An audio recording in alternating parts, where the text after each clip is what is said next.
Voilà, c'est Ben pour les recettes ludiques. Aujourd'hui, on parle de Voidfall.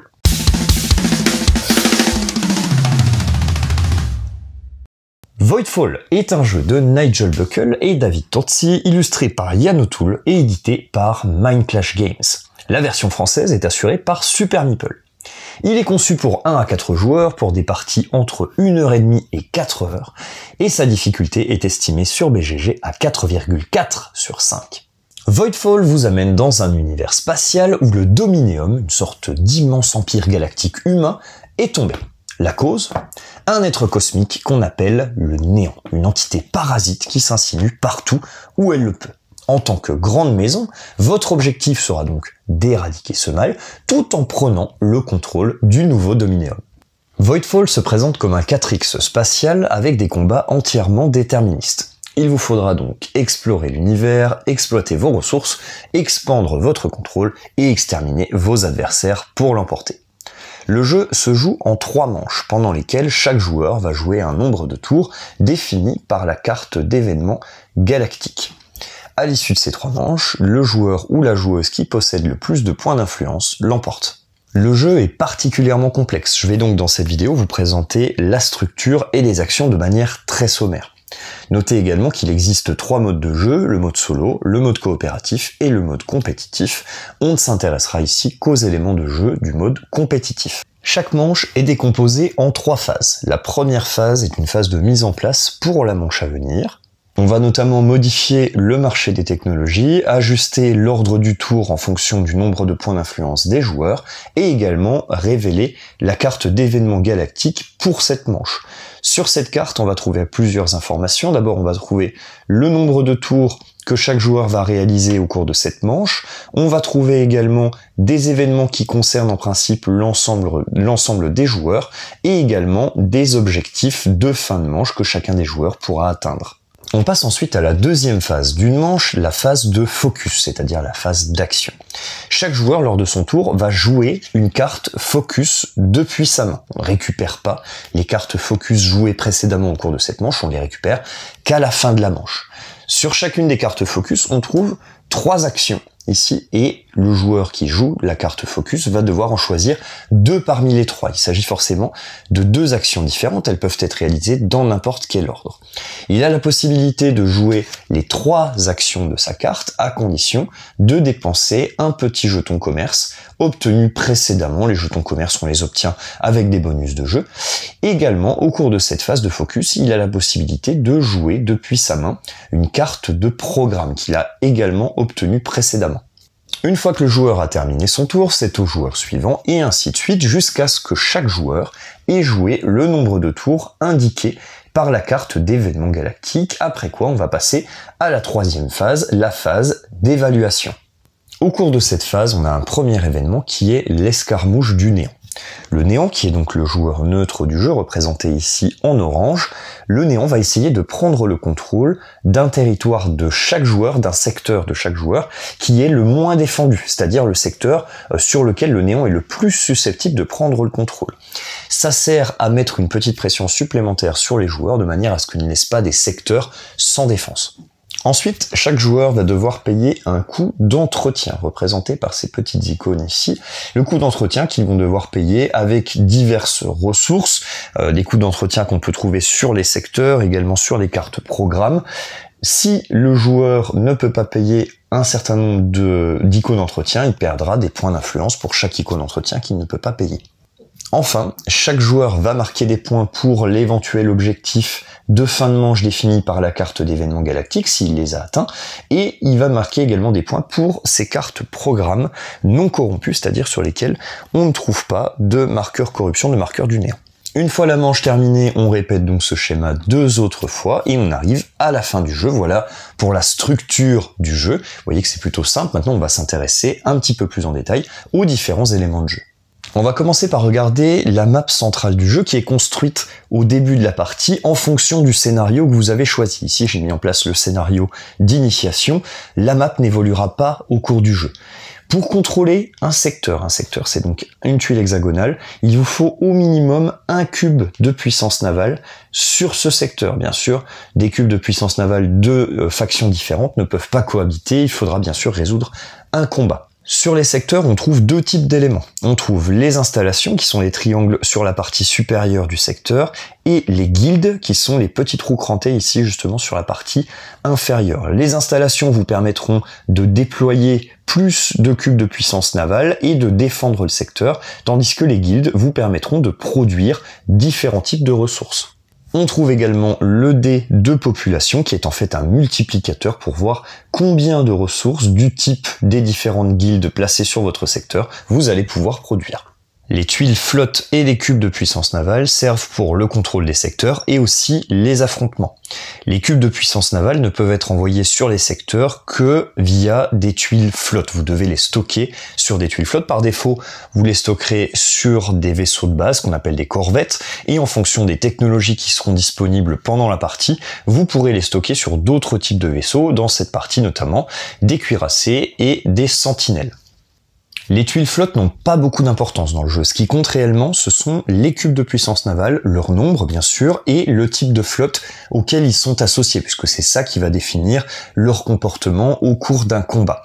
Les tuiles flottes, elles, ne servent principalement qu'à la fin du tour d'un joueur, donc à la fin de chacun de leurs tours, il ne peut y avoir au maximum que 2 tuiles flottes par secteur qu'ils contrôlent. Ça peut être des types de flottes différentes, mais au maximum 2, ce qui veut dire au maximum 6 cubes de puissance navale, puisque chaque tuile flotte ne peut accueillir au maximum que 3 cubes. Des actions du jeu vous permettront de vous déplacer sur la map avec vos flottes justement et donc les cubes de puissance navale qui s'y trouvent. Vous pourrez vous déplacer soit pacifiquement, c'est-à-dire procéder à des déplacements entre les secteurs que vous contrôlez, donc vous réajustez en fait la répartition de vos cubes de puissance navale, ou alors offensivement pour vous déplacer vers un secteur que personne ne contrôle, en l'occurrence que le néant contrôle, ou alors vers un secteur qu'un adversaire contrôle, et dans ce cas il y a un combat. Les combats, que ce soit entre joueurs ou entre un joueur et le néant, sont divisés en 2 phases. Une première phase unique, une phase d'approche, qui va faire entrer en compte les défenses de secteurs dont on a parlé tout à l'heure avec les installations,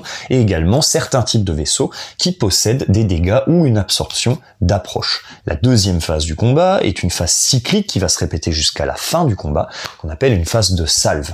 Dans cette phase de salve, on a un système d'initiative, donc un joueur qui va commencer, et ensuite quelque chose d'assez classique à base de une attaque, un dégât, c'est-à-dire un cube de puissance navale de perdu, et en contrepartie un autre cube de perdu pour l'autre joueur. Ça se répète jusqu'à ce qu'il n'y ait plus qu'un seul joueur, ou plus du tout de joueurs sur le secteur. Je vais pas trop rentrer dans les détails, c'est assez classique en fait dans l'approche au niveau du combat. Ce qui est important, c'est que c'est totalement déterministe, c'est-à-dire que quand vous allez attaquer, vous connaissez déjà l'issue du combat. Et c'est ça qui est important, donc vous pouvez décider de vous mettre plus ou moins en danger en fonction de ce que vous allez trouver en face.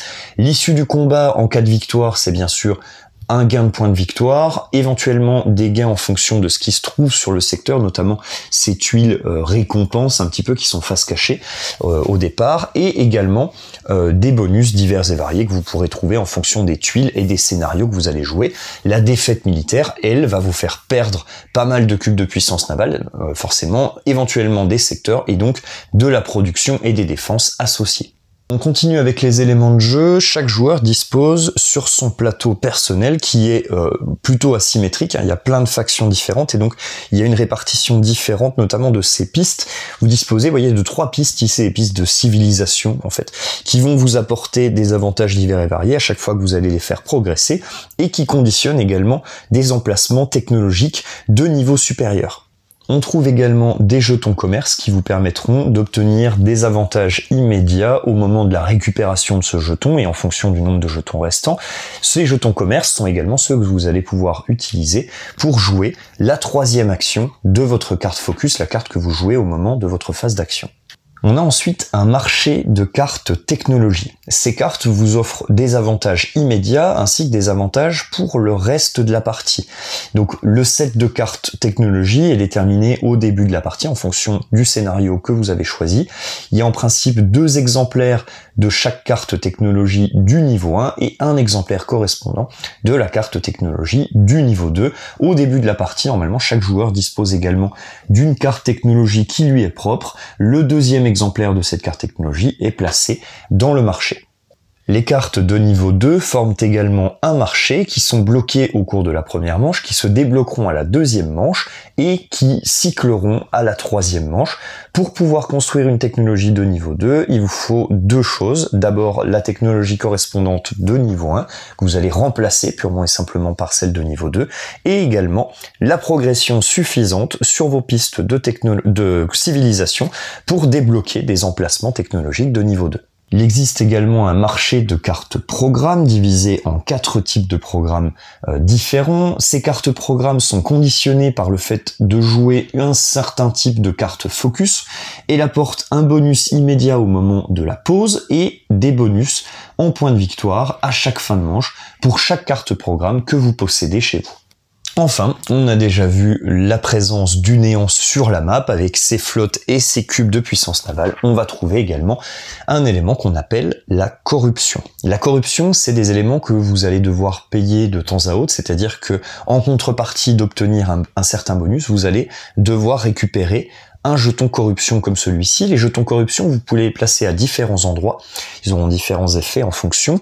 Lorsqu'ils sont placés sur un système, on les place sous le dé de population. La population, dans ce cas-là, ne pourra plus évoluer, donc vous ne pourrez plus faire progresser vos productions de ressources de ce système. Vous allez également pouvoir les placer sur vos emplacements de programme, auquel cas le programme ne produira plus de points de victoire tant qu'il est corrompu, tant qu'il a un emplacement corruption sur lui. Et enfin, vous pouvez également les placer sur vos pistes de civilisation. Dans ce cas-là, elles pourront continuer à progresser, mais vous n'obtiendrez en contrepartie aucun des bonus que vous êtes censé obtenir. Vous avez bien sûr la possibilité de vous débarrasser de ces corruptions grâce à certaines actions du jeu. Les points de victoire sont des points d'influence et seront attribués tout au long de la partie. Vous allez scorer en principe à la fin de chaque manche sur chacune de vos cartes programme. Il n'y aura pas particulièrement de scoring de fin. Et donc, à l'issue du jeu, celui ou celle qui possède le plus de points d'influence remportera la victoire. Voilà pour ce bref aperçu du jeu Voidfall. Donc on va passer à la partie critique maintenant. J'ai fait au total deux parties à 4 joueurs sur le scénario d'initiation exclusivement les 2 fois puisque j'avais des nouveaux joueurs à chaque fois. J'aurais bien voulu faire une partie complète avec un vrai scénario du jeu. Malheureusement, j'ai un petit peu de mal à trouver les joueurs concrètement. Donc voilà, je me suis arrêté à 2 parties. Les 2 parties ont été des très très bonnes expériences, toutes les deux. Et donc on va regarder tout ça en détail bien sûr. Et on va commencer comme d'habitude par le gameplay. Lilou, non, il faut que tu partes là, viens là. Au niveau du gameplay, la première chose que je pense qu'il faut décrire, c'est le niveau du jeu en termes de complexité. On est sur un des jeux les plus complexes auxquels j'ai eu affaire, je pense. Ça reste du 4X classique dans l'approche. Si vous avez déjà joué à d'autres jeux de ce type-là, vous allez reconnaître des mécaniques. Il y en a qui vont vous être familières, bien sûr, mais il n'empêche que le volume de règles est extrêmement conséquent. Les actions sont plutôt imbriquées entre elles. Avec les scénarios, on ajoute encore des couches de complexité. Le jeu est costaud, hein, concrètement. Il faut vous attendre à du jeu vraiment vraiment délicat. Les 2 fois, donc 2 scénarios d'initiation, j'ai passé 1h30 à expliquer les règles, s'en sont suivis 4 heures de partie à chaque fois. Il faut le savoir, c'est pas un problème pour moi, c'est quelque chose que, enfin je veux dire, j'en fais abstraction, moi je joue pour l'expérience avant tout, l'expérience en vaut très clairement le coup. Maintenant il faut savoir que vous allez quand même ingurgiter de l'élément et de la règle massivement pendant 1h, 1h30 quoi. Si vous êtes prêt à ça, honnêtement, vous pouvez y aller très largement. Le fait que le jeu soit particulièrement complexe, ça le rend bien sûr très intéressant. Le déterminisme des combats est bien sûr très intéressant puisqu'on fait les calculs à l'avance, mais ça va vous demander bien sûr une grosse réflexion en cours de partie pour essayer de faire les meilleurs moves possibles.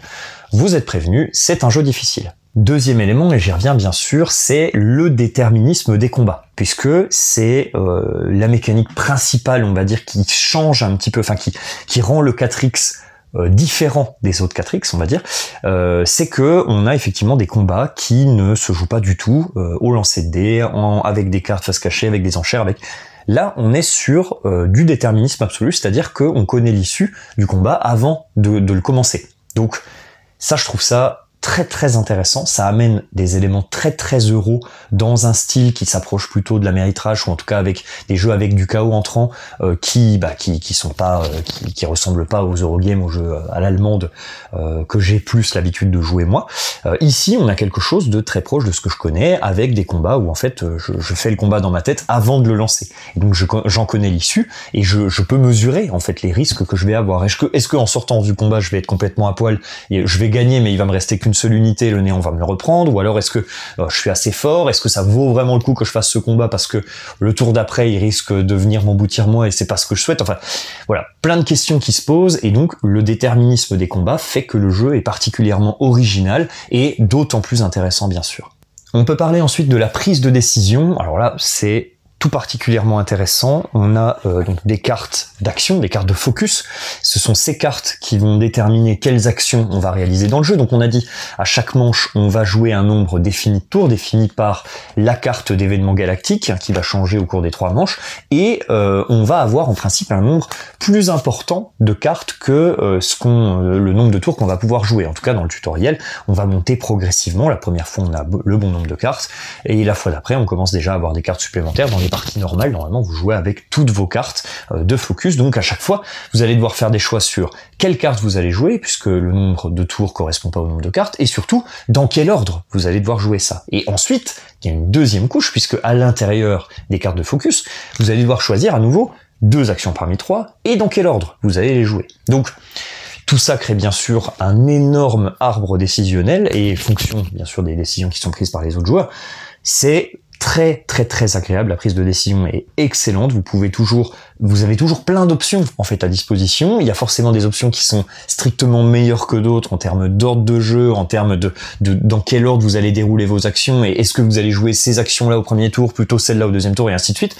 Globalement, la prise de décision, pour moi, elle est excellente, elle est toujours très très importante. Le pendant de tout ça, c'est bien sûr l'AP, de l'analysis paralysis, très probable sur ce genre de prise de décision. En tout cas, dans les 2 parties, ce que j'ai remarqué, et quand j'ai fait la partie avec Stéphane Gobert de Pardieu, la chaîne Expert Game Award, en fait, la grosse part de prise de décision, elle se fait au début de la manche. C'est vrai qu'au début de la manche, en fait, on va avoir tendance à programmer ce qu'on va faire au cours de la manche. On sait qu'on a tant d'actions à jouer, on va pouvoir programmer un petit peu. Donc, la grosse part d'AP, elle va être centralisée ici. Bien sûr, pendant le jeu, il est tout à fait probable que les actions ne se déroulent pas tout à fait comme prévu, qu'il y ait des moves imprévus de la part des autres joueurs. C'est ça qui va relancer un petit peu. Mais c'est vrai que la grosse part de décision et de création de l'ordre dans lequel vous allez jouer vos cartes se fait en début de manche, et donc c'est là où l'AP est le plus susceptible de se produire. Mais bien sûr, on n'a rien sans rien. On peut pas avoir des décisions très intéressantes sans avoir potentiellement de l'AP pour certains joueurs. C'est le jeu.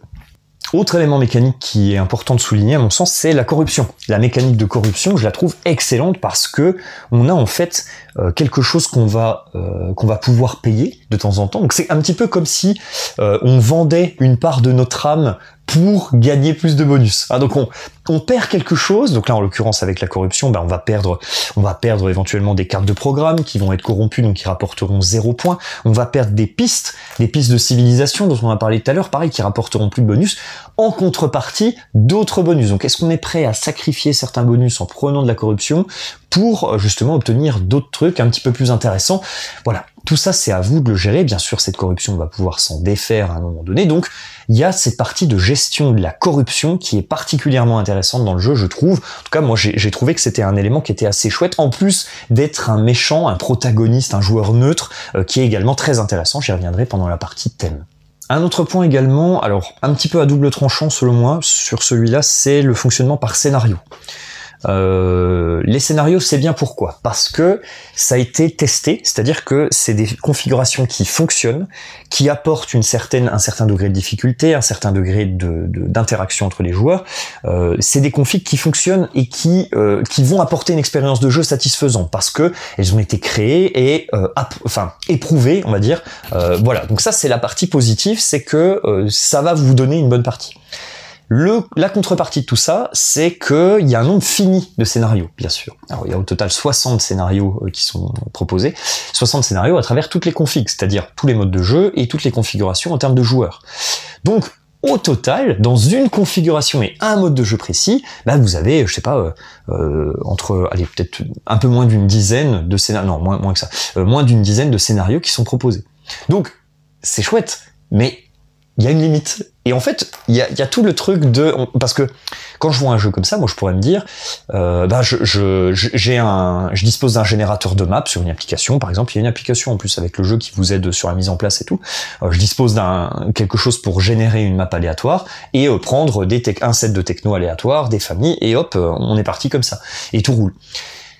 Je pense que c'est pas le cas, en tout cas c'est pas décrit dans les règles de cette manière-là. On a une possibilité de faire une sorte de variante avancée au niveau des technologies pour créer des sets de techno un petit peu particuliers, mais pas au niveau de la map. Et donc, ni au niveau des maisons de départ d'ailleurs, ou des maisons neutres, des maisons déchues. Donc, voilà, il y a une part du jeu qu'on peut pas randomiser et qui me dit, entre guillemets, attention, à un moment donné, il y aura une limite à tout ça. Bien sûr, c'est du chipotage parce que, de toute façon, et j'en parlerai un peu plus tard, mais le principal défaut du jeu, c'est que c'est difficilement sortable. C'est des jeux de 1h30 d'explication, 4 heures de jeu, 5h30 d'occupation au total, avec des joueurs surmotivés qui sont prêts à ingurgiter énormément d'éléments de règles, les jouer ensuite sans viser la victoire. Enfin, beaucoup de conditions pour que vous puissiez jouer vos parties, mais j'en discutais là tout de suite avec Pénélope qui faisait sa partie en live. Effectivement, les joueurs de 4X savent à quoi s'attendre, entre guillemets. Donc, si vous avez les joueurs dans votre entourage, c'est top, mais c'est vrai que sinon, ça risque d'être un petit peu compliqué. Et donc tout ça pour dire que ce problème, entre guillemets, de scénario qui au final n'en est pas un, c'est juste que vous avez un nombre de configurations fini pour le moment. Peut-être que ça évoluera par la suite, mais voilà, je tenais à souligner un petit peu ce fonctionnement par scénario, les points positifs, les points négatifs. Une dernière chose sur le gameplay, pareil, qui est un petit peu dans la partie négative de la chose, mais qui en fait se plie un petit peu à la règle du 4X d'une manière générale, c'est que les 4X, c'est jamais que des 3X ou des 3X et demi. J'ai jamais joué à un vrai 4X, je pense, un vrai où on a vraiment toutes les parts, les 4X, donc exploration, expansion, exploitation et extermination. J'ai jamais vu un vrai jeu 4X. Alors le 4X à la base c'est un genre de jeu vidéo, hein, donc là on le retrouve certainement sur un jeu de plateau. J'ai jamais trouvé un équilibre entre ces différents X, et ici le X qui manque, c'est l'exploration. Il y a strictement aucune exploration. Il y a un tout petit peu d'exploration avec les récompenses, en fait, si on peut appeler ça de l'exploration. C'est plus des récompenses face cachée, hein, vous les connaissez pas au départ, hein, quand vous allez explorer les secteurs, enfin, quand vous vous prenez le contrôle de ces secteurs, vous allez révéler ces jetons, mais moi j'appelle pas ça de l'exploration.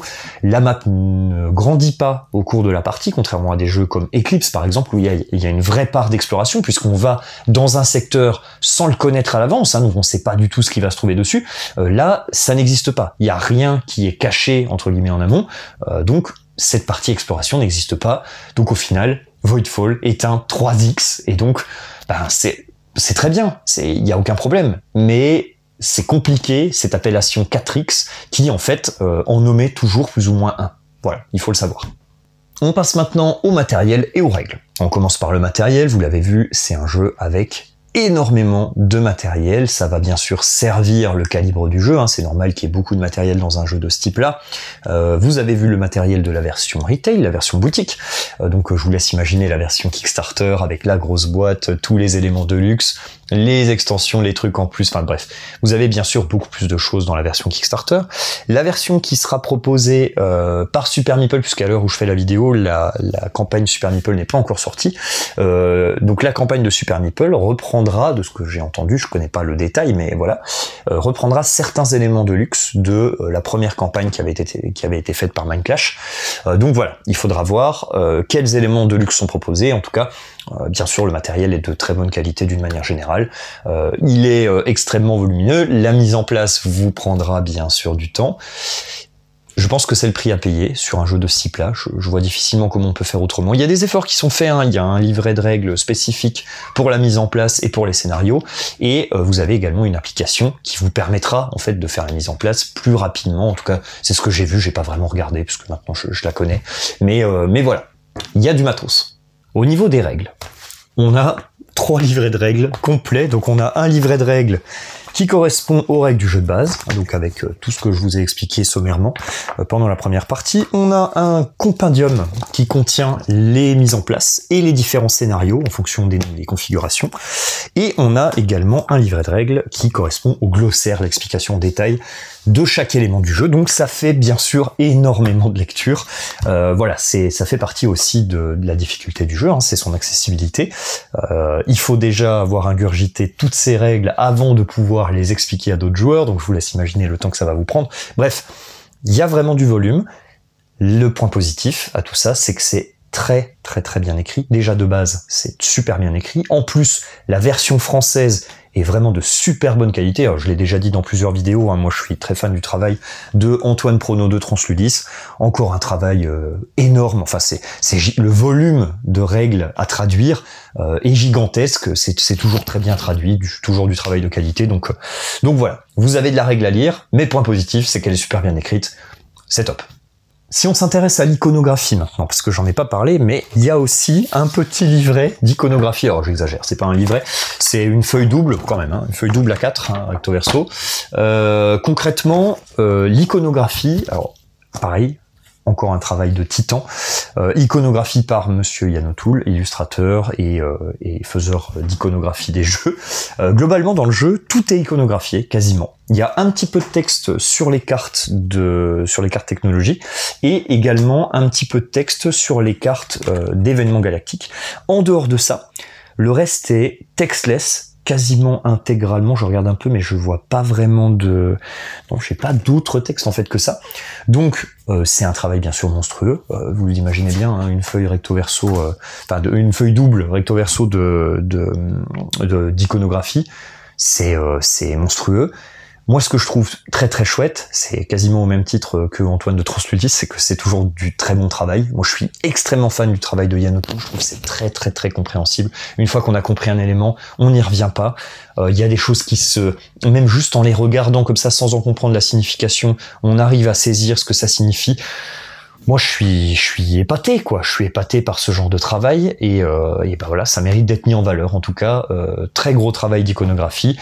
Vous allez y passer du temps avec vos joueurs, ça c'est certain, et il y a des joueurs qui se font pas du tout à l'iconographie O'Toole, mais moi je trouve que c'est vraiment de l'excellent travail, en tout cas au moins pour la recherche et pour l'effort fourni, moi je dis bravo. On passe maintenant aux thèmes et aux illustrations.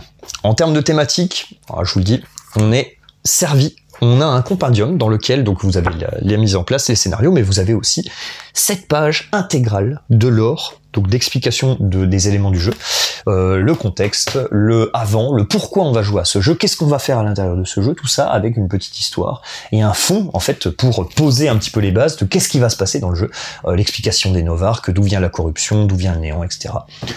Ultra chouette, franchement. Très bel effort de création d'univers. En tout cas, moi, vraiment, j'ai bien aimé lire ces quelques pages. C'était très sympa. Malheureusement, à l'intérieur du jeu, on ne se sent pas vraiment transporté par la thématique. Donc ça, c'est un petit peu globalement l'histoire des gros jeux de ce type-là, des gros jeux 4X, en plus là, avec une grosse composante Eurogame. Clairement, on n'y est pas. Moi, j'incarne pas vraiment la maison d'Unlork. Je sais pas exactement ce qu'elle fait. Je sais pas qui sont ces gens par rapport aux Novarques. Est-ce que je suis plutôt dans les gentils, plutôt dans les méchants? Quel est mon objectif au final? Qu'est-ce que veut dire le fait que j'ai ce genre de techno? Est-ce que je suis plutôt un peuple nomade? Est-ce que je suis plutôt un gros envahisseur avec des gros flingues? J'en ai aucune idée. C'est pas très grave. Franchement, c'est pas ce que je recherche dans ce type de jeu et je note quand même l'effort qui a été fait sur l'histoire, le contexte, tout l'enrobage en fait qui a été mis en place. C'est quand même un bel effort, même si on se sent pas vraiment transporté. Un élément de l'histoire qui me plaît particulièrement, alors j'en ai parlé un petit peu tout à l'heure pendant le gameplay justement, c'est la corruption. L'idée d'avoir une sorte de conscience unique, collective, qui dirige tout un tas de trucs et qui s'insinue, qui prend pas forcément la forme d'alien ou d'être humanoïde comme on pourrait en avoir l'image en fait du monstre spatial classique entre guillemets. Non, là on a une forme c'est de la corruption. C'est orange, ça a des petites tentacules, machin, mais on ne sait pas exactement ce que c'est. Ça paraît un petit peu lent, un peu visqueux, un peu dégoûtant comme ça. Moi, je trouve ça vraiment très réussi. Et dans le jeu, l'implémentation en fait de cette espèce de conscience alien est très bien faite puisque dès qu'il y a un petit truc un peu à l'abandon ou un truc un peu faiblard, et ben hop, la corruption va essayer d'aller en prendre le contrôle tout de suite, comme s'il y avait des petites tentacules en permanence, t'as beau les couper, elles reviennent, elles sont toujours là. Enfin, moi j'ai vraiment eu la sensation que c'était vraiment très très bien fait, il n'y a pas grand chose qui se ressent à l'intérieur du jeu, bah ça, j'ai vraiment eu la sensation de me dire, putain, attends, si je le laisse sans défense, il y a les petits oranges là qui vont venir, il va essayer de me grappiller le secteur, voilà. Donc ça, je trouve que c'est un élément plutôt bien fait, en tout cas dans l'histoire, qui est très bien recréé en termes de gameplay dans le jeu. Au niveau de la cohérence des actions, on a des actions qui sont très classiques pour du 4X, on construit, on déploie, on déplace des vaisseaux, on attaque, on réorganise les troupes, tout ça. Pour moi, c'est hyper clair ce qu'on y fait. Alors je suis très très fan, vous savez, du thème spatial, donc moi c'est hyper limpide, j'ai aucune question quant aux actions qui sont à réaliser, tout ça. C'est très clair, l'iconographie est ultra claire, comme je disais tout à l'heure. Pour moi c'est du tout bon. En termes de cohérence, il n'y a pas de truc où je me dis qu'est-ce que ça signifie tout ça concrètement, qu'est-ce que ça représente exactement. Non, là pour moi c'est vraiment hyper limpide, tous les éléments de jeu sont clairs, donc pour moi c'est très bien. On termine cette partie par les illustrations, signées bien sûr Monsieur Yann O'Toole également. En termes d'illustration, alors là c'est un vrai gros parti pris. Au niveau de la boîte, je la trouve particulièrement réussie. Je trouve qu'elle est vraiment, elle est superbe. Vous voyez, on a cette espèce de violet qui est un petit peu omniprésent. On le trouve aussi sur les tuiles secteurs. On a une dominante très violet mauve comme ça. On a les vaisseaux qui sont plutôt bien représentés, en fait je trouve assez précis, assez détaillé, tout ça, et en contrepartie, on a le néant avec des trucs un peu indéfinis, un peu des petites tentacules, un peu des petits trucs. On voit que c'est un peu brouillon, c'est un peu, voilà. Donc je trouve ce contraste en fait entre les deux est vraiment hyper intéressant et a été bien poussé. Moi je suis très très fan des illustrations du jeu. Je trouve qu'elles le mettent extrêmement en valeur. On retrouve ça un petit peu dans Black Angel. Je trouve qu'il y a une petite inspiration de Black Angel qui était très rose à l'époque. Bah là on est très violet. C'est assez chouette. Au niveau des personnages, c'est pareil, c'est un peu croquis, un peu comme si c'était un peu pré-dessin, enfin pas tout à fait terminé, un petit peu. Alors je sais pas si c'est un style particulier qui est voulu et tout ça. Je sais que O'Toole dessine pas forcément des personnages d'habitude, plutôt des Eurogames avec pas vraiment de représentation humanoïde à l'intérieur. Donc ici il a dû dessiner des personnages et c'est vrai que c'est un style un peu particulier. Moi je trouve ça assez réussi, assez élégant. Ce sera certainement pas au goût de tout le monde, mais oui vous voyez là ça c'est du Black Angel, ça pour moi à 100%. Là on retrouve le gros éclair rose et tout ça, et donc c'est très proche. Je trouve c'est très calqué dessus, et je trouve que ce qui avait été commencé dans Black Angel, ça a été mené au bout ici, et ça a été encore amélioré entre guillemets. Je trouvais que les illustrations de Black Angel étaient très criardes bien sûr, mais assez sympa. Ici tout l'univers est vraiment bien cohérent avec ça, et moi j'ai adoré. Je trouve que c'est très très chouette. En termes d'illustration, vous ferez bien sûr votre propre idée. Dernière chose qu'on peut noter en termes d'illustration, c'est bien sûr que tout est recto verso, tout est exploité à 100%, et ça c'est vraiment ultra agréable bien sûr. Les tuiles secteurs, d'à côté on a des secteurs un petit peu neutres pour former une partie de la map. Alors, sur le tutoriel c'est l'intégralité de la map, mais voilà. Et de l'autre côté, on a des tuiles un petit peu spécifiques qui vont être liées à différents scénarios. Le plateau principal, on va dire, avec les phases de jeu également recto verso. Les plateaux joueurs sont recto verso. On a une petite histoire de la maison de l'autre côté et tout. Voilà, c'est très chouette quand on exploite à fond le matériel. Moi, ça me va. On passe aux interactions maintenant. Interactions, bien sûr, dans du 4X spatial, les interactions sont au cœur du jeu. On a de l'interaction directe, on a de l'indirect, on a dans les directs, et c'est ça qui est cool, parce que on a, je rappelle, les combats déterministes, donc tout ça, ça va créer en fait quelque chose de plus indirect que ce qu'on peut avoir avec du hasard entrant, avec du lancer de dés, avec de la carte, des enchères, tout ça. Là, en fait, on a vraiment quasiment que de l'indirect. Alors bien sûr, à ceci près que on n'anticipe pas forcément exactement le tour des autres joueurs, mais tout ça se calcule, bien sûr, tout ça peut s'anticiper, peut se prévoir. On a très peu de choses qui sont cachés entre guillemets. En fait, on n'a rien du tout. J'étais en train de regarder les éléments, mais il n'y a aucun élément qui est caché.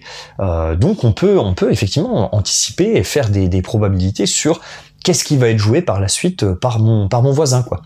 Donc tout ça, ça amène bien sûr plein d'éléments Eurogame, mais une interaction qui est très présente dans l'ensemble du jeu. Donc ça, c'est bien sûr super agréable. En tout cas, moi, c'est ce que je recherche, hein, de l'interaction très forte à l'intérieur du jeu.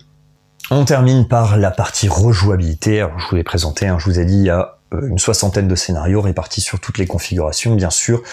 Je chipotais un petit peu en début de vidéo sur le fait qu'il y ait un nombre de configurations fini. Concrètement, vous avez quand même très largement de quoi faire. Il y a une variante expert.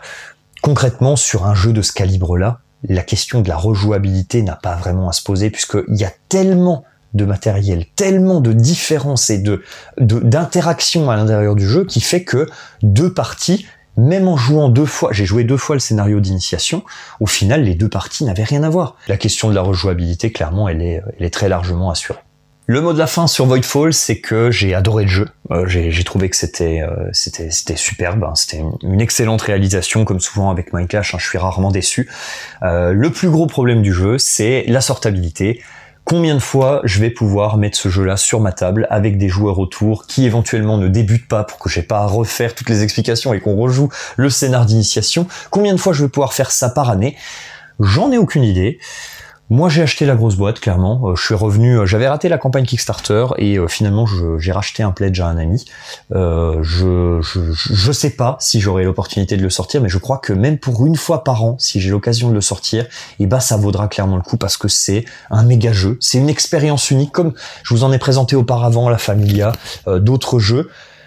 En l'occurrence, là, c'est une expérience qui est totalement individuel, que je retrouverai pas ailleurs, en fait. Même en jouant à un 4X, même en jouant à Eclipse, je retrouverai pas ce sentiment de combat déterministe, de je calcule tout en amont, et j'ai quelque chose qui se renouvelle, j'ai des choix à n'en plus finir. Voilà, moi je trouve que juste pour ça, ça vaut le coup de s'intéresser au jeu. Vous ferez bien sûr votre propre idée. Merci d'avoir regardé cette vidéo, c'était Ben pour les recettes ludiques, et je vous dis à bientôt pour de nouvelles recettes ludiques.